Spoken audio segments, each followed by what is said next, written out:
말씀 전에 한 가지만 잠깐 말씀을 드릴게요. 제 나름대로는 오늘이 뜻이 있는 날이어서 잠깐 말씀을 드리고 설교를 하겠습니다. 제가 연대기 성경을 시작해서 창세기부터 여기까지 설교를 몇 편 했나 하면 딱 1000편을 했어요. 오늘이 1000번째 이 연대기 성경 창세기부터 들어가서 연대기대로 그대로 지금 설교를 해왔는데 1000번 설교를 했습니다. 그 시작이 지난 16년도 5월 23일 날 시작했어요. 그러니까 거의 3년 반 정도가 가까이 됩니다. 3년 반 가까이. 제가 우리 교회에서 새벽 기도를 항상 강해 설교 이렇게 단락별로 쭉 연속 강해 설교 해왔는데 창세기부터 계시록까지를 몇 차례 했어요. 그러다가 3년 전에 이 연대기 성경으로 해야 되겠다 하고 마음을 굳혔는데 그 이유는 우리가 개역 개정 성경은 이 순서대로 창세기부터 계시록까지 해도 좋지만 사실은 이 성경이 연대 순으로 쓰여져 있지 않기 때문에 그 말씀 자체는 좋은데 이것이 전체 배경을 입체적으로 살펴서 그 말씀이 과연 그 뜻인가를 알기에는 어려워요. 그래서 이제 성경 연구한 분들이 주석책을 많이 만들어 놓은 것이 바로 이런 연대적인 그 시대의 문화, 역사적인 배경 여러 가지를 연구해서 이렇게 발표하거든요. 그런데 이걸 주석도 사람이 쓴 거기 때문에 또 사적인 생각들이 들어갈 수가 있고 그래서 성경 자체가 연대기 순으로 이렇게 구성이 되면 하나님이 어느 때 어느 말씀, 그 다음 때 무슨 말씀 하셨는가를 우리가 또 성경 그 자체로 알 수 있잖아요. 그래서 연대기 성경이라는 게 있어요. 이게 있는지도 모르는 분들이 대다수예요. 연대기 성경이라는 게 있냐. 이렇게 우리는 이렇게 가지고 지금 창세기부터 여기까지 1000편을 말씀을 했는데 제가 이 말씀을 드리는 목적은 뭐냐면 대단히 유익하다는, 그냥 일반 성경 가지고 하는 것보다 연대기로 이 말씀이 편집된 거를 읽으니까 똑같은 66권의 말씀이지만 훨씬 더 깨닫기에 좋다는 겁니다. 더 정확성을 가지고. 그래서 여러분들에게도 권하는 거예요. 이 연대기 성경으로 쭉 통독을 하시면 훨씬 말씀이 잘 깨달아져요. 이해가 되고 그 시대마다 주신 말씀이기 때문에 그래서 제 나름대로도 뜻이 있고 새벽에 창세기부터 계시록까지 했을 때 다 끝나고 나면 3000편이 넘었어요. 3000편이. 그런데 지금 이제 연대기 성경으로는 1000편 설교를 했다 하는 것입니다. 말씀에 들어갈수록 더 명확한 하나님의 뜻을 발견할 수가 있고 마음이 뜨거워지지 않을 수가 없고 정말 성경 그대로를 전하지 않을 수가 없다 하는 걸 깨닫습니다. 이제 오늘 본문의 말씀의 제목은 함락을 앞둔 예레미야의 고통. 예루살렘의 함락을 지금 직전에 앞두고 예레미야가 너무 고통스러운 거예요. 일촉즉발이라는 말이 있어요. 일촉즉발. 한 번만 건드리면 터진다. 그런 뜻이에요. 그러니까 지금 예루살렘이 그런 상황이에요. 그런데 하나님은 오랜 역사 동안 계속 선민을 참아 오셨는데 결국은 계속 우상 섬겨서 하나님 버리고 또 세속의 문명에 깊이 빠져서 사람들이 전부 부패해지고 하나님께 돌아올 생각을 안 하니까 하나님이 유다를 이제 징벌을 내리시려고 이렇게 바벨론에 의해 멸망을 이제 작정하셨어요. 그리고 지금 포위 상태에 있어요. 1년 7개월 만에 그 포위 속에서 함락을 당합니다. 근데 지금 다 된 거예요. 그런데 하나님은 계속 예레미야에게 항복하면 그래도 징벌이 훨씬 덜하다라고 계속 말씀하는데 시드기야 왕과 백성들은 고관들은 안 받아들여요. 그래서 어떻게 해서라도 그 시대에 그 정략적인 차원에서 애굽에게 도움받으면 바벨론 막아낼 수 있다 이렇게 계속 생각하는 거예요. 그러니까 이 틈바구니에서 제일 고통스러운 사람이 누구냐? 예레미야예요.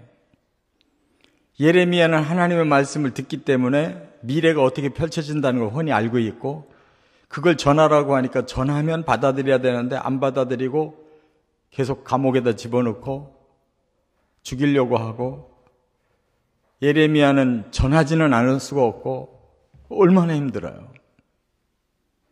제가 이 심정을 지금 너무 많이 느끼기 때문에 정말 그 시대에 예레미야가 눈물을 40년 사역하면서 별명이 눈물의 선지자인데 하나님의 말씀을 알고 전해야 되고 전하면 뭔가 결과가 나와야 되는데 그게 안 될 때 40년 동안 얼마나 괴로웠을까. 그것이 느껴지더라고요. 이처럼 오늘 본문이 바로 그런 것을 아주 대변해 주고 있는 본문이에요. 왜 이리 고통스러웠는지 세 가지로 말씀을 나눕니다. 첫째, 3절부터 5절까지 보면 시드기야의 어리석음 때문에 오는 고통이었다는 거예요. 시드기야가 마지막 왕이잖아요. 왕이라는 사람이 뭐 하는 사람이에요? 지혜롭게 판단하고 백성을 바른 길로 끌고 가야 되고 더구나 하나님 믿는 선민의 왕이면 하나님을 순종하면 자기도 살고 백성도 살고 다 살릴 수가 있잖아요. 근데 이 지도자 한 사람의 어리석음이 나라를 망친 건데 그걸 알고 있는 이 예레미야가 얼마나 힘드냐고요. 왕을 어떻게 할 수가 없잖아요. 자기를 살리기도 하고 죽이기도 하는 이런 왕인데 그 앞에 용감하게 아무리 말씀을 전해도 안 받아들여요. 왜 그럴까요?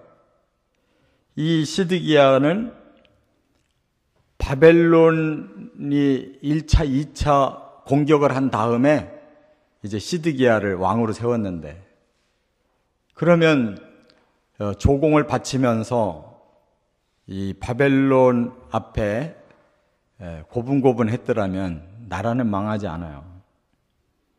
그런데 뒤로 애굽에게 계속 밀정을 보내가지고 우리랑 힘을 합해서 바벨론을 우리가 치자 이렇게 하다가 어느 날 애굽이 쳐들어오기 시작한 거예요. 이걸 알고는 예레미야를 불러요.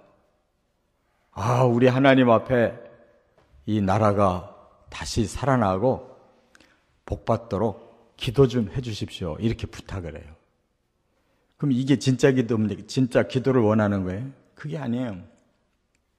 믿는 구석이 이제 생긴 거예요. 바벨론에 의해서 예루살렘 성이 포위를 당했는데 그동안 밀정을 보내가지고 애굽 보고 우리를 도와달라고. 근데 어느 날 드디어 애굽이 움직인 거예요. 그런데 진짜로 대군이 움직인 게 아니에요. 애굽도 이미 힘이 빠져가지고 겨우 정신 차리고 나서 서로 간에 협정이 있으니까 소수의 군대를 보냈는데 이 시드기야는 그걸 철석같이 믿은 거예요. 이제는 우리가 살겠다. 그러니까 조롱하려고 예레미야를 조롱하려고 불러서 우리 하나님 앞에 우리나라 살려달라고 기도해달라고 이렇게 말하고 있는 거예요. 근데 그 이후에 사실은 어떻게 되겠어요? 애굽이 쪽도 못 쓰고 도망간 거예요.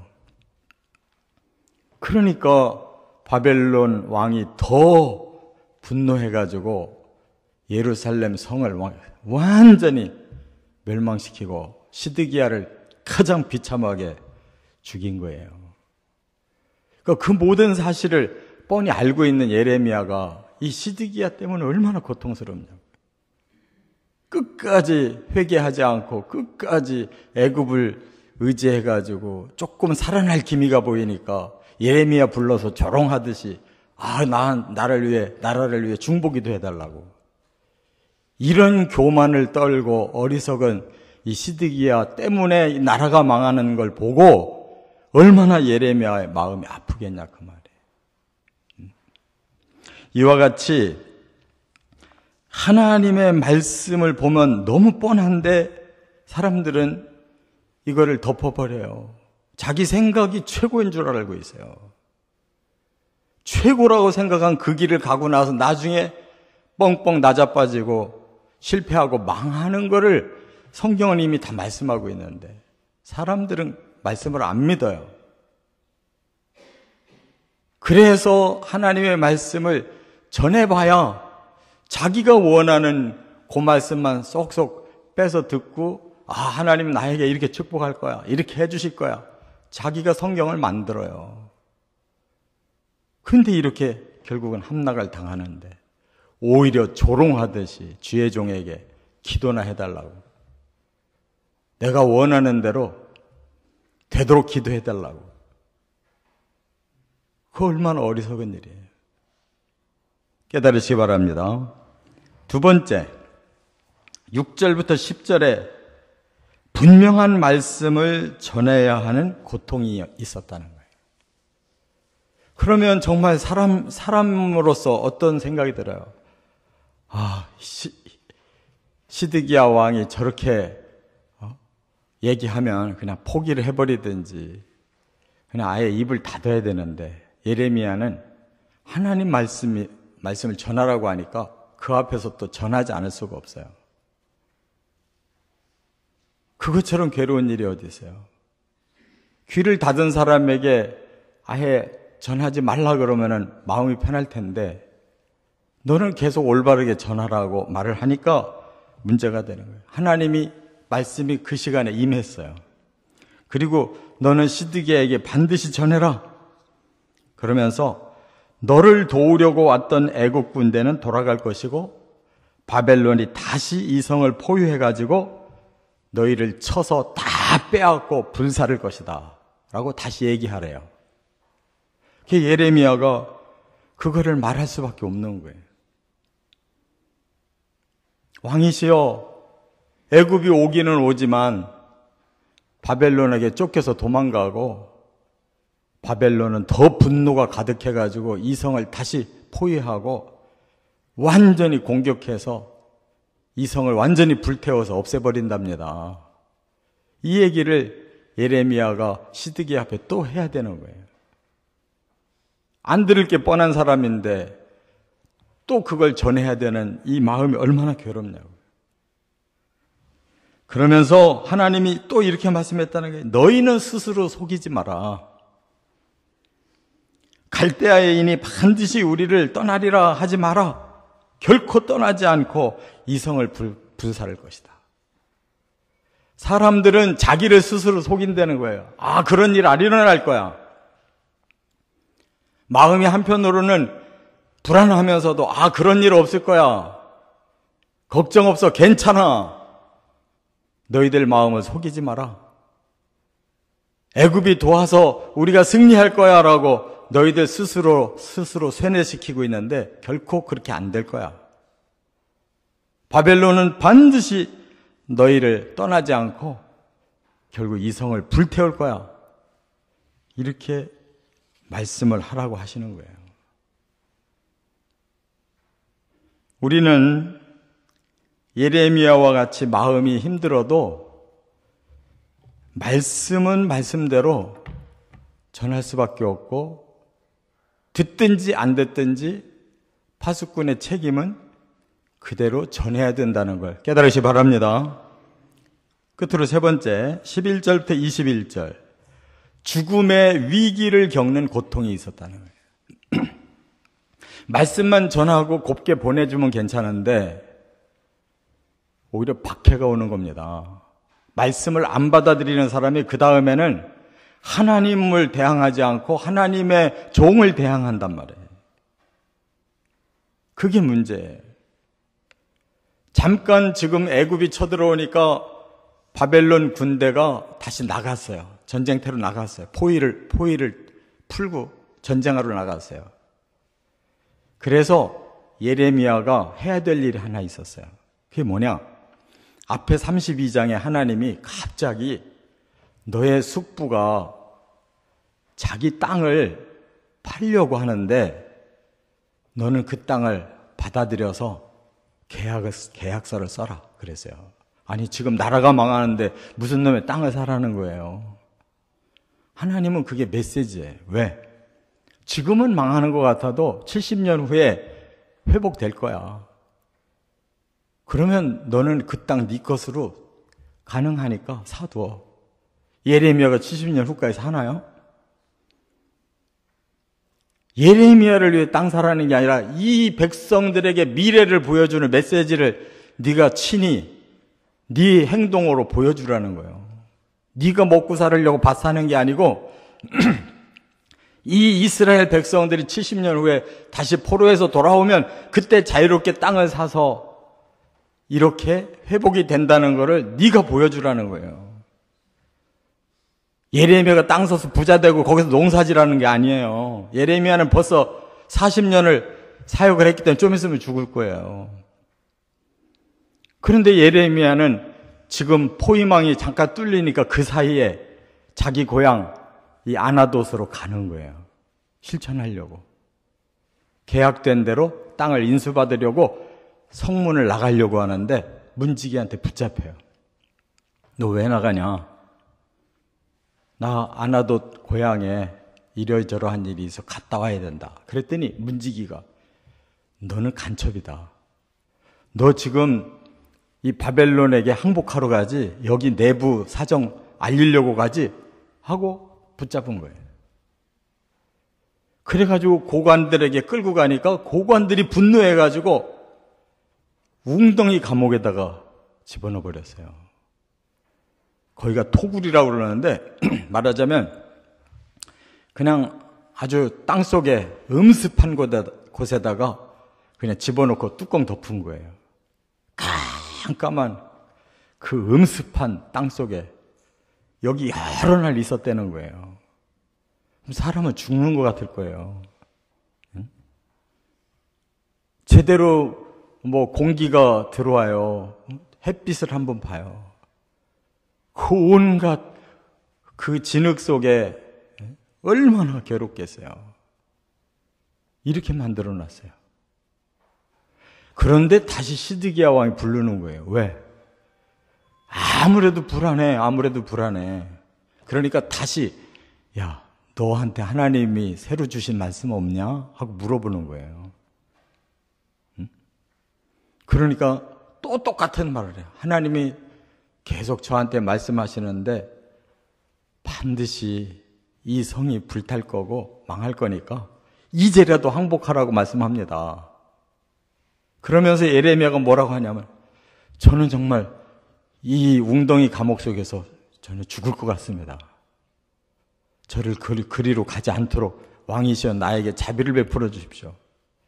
시드기야 왕이 자비 베푼 것이 이게 딱 하나예요. 그러면 여기 시위대 감옥에 있어라. 왕궁 감옥에 있으라는 거예요. 그리고 부하들에게 명령해서 하루에 떡 하나씩만 주라 그랬어요. 그렇게 살았어요, 예레미야가. 자신의 죽음의 위기를 다 몸소 겪으면서 차라리 함락을 당해서 같이 죽으면은 덜 할 거예요. 예레미야는 지금 함락도 안 당한 상태에서 미리 이렇게 죽음을 겪고 있어요. 왕으로부터 모든 고관들, 백성들까지 이렇게 예레미야를 배척해가지고 간첩 누명을 쓰고 미리 지금 토구 속에서 죽어가고 있다고. 이게 바로 하나님의 종의 역할이었어요. 사람이 목숨이 죽는다고 하는 위협을 느끼는 순간보다 더 심각한 일이 어디 있어요? 그런데도 예레미야는 이 사명을 죽어가면서까지 감당해야 됐다는 이 고통이 있다는 거예요. 이걸 알아줄 분은 하나님밖에 없잖아요. 만약에 하나님 안 계시고 천국이 없다면은 이런 억울한 일이 어디 있어요? 반드시 하나님 계시고 하나님의 나라에 상급에 있는 줄 믿으시 바랍니다. 이 땅에 그런 억울한 일이 있는 사람 언젠가는 반드시 정확하게 하나님 알아주시고 풀어주시고 복줄 자 복주고 상줄 자 상을 주셔야 된다 그 말이에요. 바로 의의 고난이라는 것은 이런 것입니다. 우리가 조금 뭘 잘해서 복 받는 게 그게 중요한 게 아니에요. 하나님의 편에 서서 복을 받든 저주를 받든 죽음이 오든 끝까지 그 길로 가고자 하는 것이 진정한 복이라는 거 깨닫고 살아가시기를 주의 이름으로 축원합니다.